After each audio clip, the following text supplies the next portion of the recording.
നമ്മളിപ്പോൾ സുരേഷ് ബാബു ഖത്തർ എയർവേസിൽ ജോലി ചെയ്യുന്ന എയർ ഹോസ്റ്റസായ പ്രിയങ്കയുടെ പിതാവാണ് ഈ സുരേഷ് ബാബു. സുരേഷ്, താങ്കൾക്ക് കേൾക്കാമെങ്കിൽ മകളുമായി ബന്ധപ്പെടാൻ കഴിഞ്ഞോ? അവിടുത്തെ ഈ അനിഷ്ട സംഭവങ്ങളെക്കുറിച്ച് മകളുമായി കമ്മ്യൂണിക്കേറ്റ് ചെയ്യാൻ കഴിഞ്ഞോ താങ്കൾക്ക്?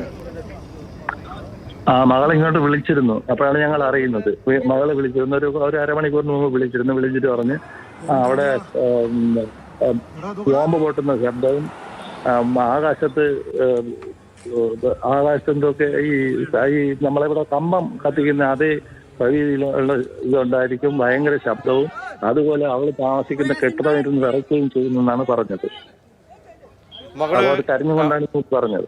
മകൾ എവിടെയാണ് താമസിക്കുന്നത്? ഖത്തർ ദോഹയാണ്. അവരുടെ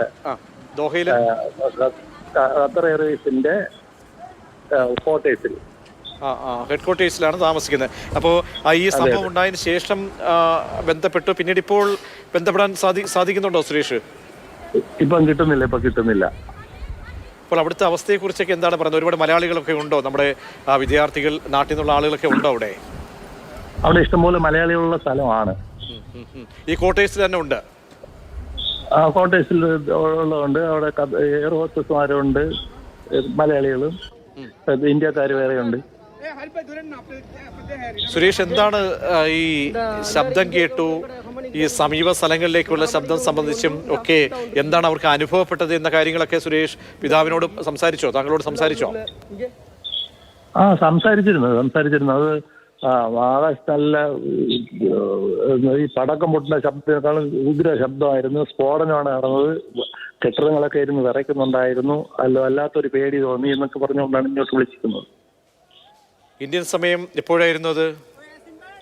ഒരു 15 മിനിറ്റിന് മുമ്പ്. 15-20 മിനിറ്റിന് മുമ്പ്. മകൾ എത്ര നാളായി അവിടെ ജോലി ചെയ്യുന്നുണ്ട് സുരേഷ്? അവള് 10-12 കൊല്ലമായി ജോലി ചെയ്യുന്നു. അപ്പോൾ ഈ ഒരുപാട് പേര് അവിടെ എയർ ഹോസ്റ്റസായി ഈ എയർവേസിലുണ്ടല്ലേ? ഉണ്ട്, ഇഷ്ടംപോലെ പേരുണ്ട്. ഇന്ത്യയിൽ നിന്നുള്ള ഒരു മലയാളി ഉൾപ്പെടെ ഉണ്ട്. അപ്പോൾ ഇങ്ങനെ ഒരു സൂചനകളൊക്കെ എന്തെങ്കിലും അവർക്ക് കിട്ടിയിരുന്നു നേരത്തെ? ഇങ്ങനൊരു എന്തെങ്കിലും അലർട്ടോ വല്ലോ അവിടുത്തെ രാജ്യം ഖത്തർ വല്ലതും നൽകിയോ, അങ്ങനെ എന്തെങ്കിലും പറഞ്ഞോ? അങ്ങനെയൊന്നും പറഞ്ഞിട്ടില്ല. അങ്ങനെയൊന്നും കിട്ടിയായിട്ട് പറയുന്നില്ല. എന്താണെന്ന് നമുക്ക് പോലും അറിഞ്ഞൂടാ. ഇങ്ങനെ ഒരു സംഭവം ഉണ്ടായിരുന്നു നേരത്തെ പറഞ്ഞിരുന്നെങ്കിൽ അത് അതിന്റെ കാര്യമാണ്, ഇന്നതുപോലെയാണെന്ന് പറഞ്ഞു. എന്താണെന്ന് അറിഞ്ഞൂടാന്നാണ് ഇങ്ങോട്ട് പറഞ്ഞത്. അപ്പോൾ ഇപ്പോൾ നമ്മോട് സംസാരിക്കുന്ന തൊട്ട് മുമ്പ് വിളിച്ചു അല്ലേ? തൊട്ട് മുമ്പല്ല, ഒരു 10-20 മിനിറ്റിന് മുമ്പ്. അപ്പോൾ നമുക്ക് എന്തായാലും മറ്റാശങ്കയ്ക്കൊന്നും വഴിയില്ല. കാരണം ഇതുവരെയും അവിടുത്തെ ഒരു എയർബേസിനെ സംബന്ധിച്ചുള്ള അവിടത്തേക്ക് വരുന്ന മിസൈൽസിനെയൊക്കെ തന്നെ അവർ ചെറുത്തിട്ടുണ്ട് എന്നാണ് അറിയാൻ കഴിയുന്നത്. അപ്പോൾ എനിക്ക് തോന്നുന്നു ആശങ്കയ്ക്ക് മറ്റ് വകകളൊന്നും ഇല്ല കേട്ടോ. തീർച്ചയായും സുരേഷ് ബാബു ആണ് നമ്മോടൊപ്പം സംസാരിച്ചത്. ഖത്തർ എയർവേസിന്റെ എയർ ഹോസ്റ്റസ് ആയ പ്രിയങ്ക എന്ന മലയാളിയായ പെൺകുട്ടിയുടെ പിതാവാണ് നമ്മോടൊപ്പം സംസാരിച്ചത്.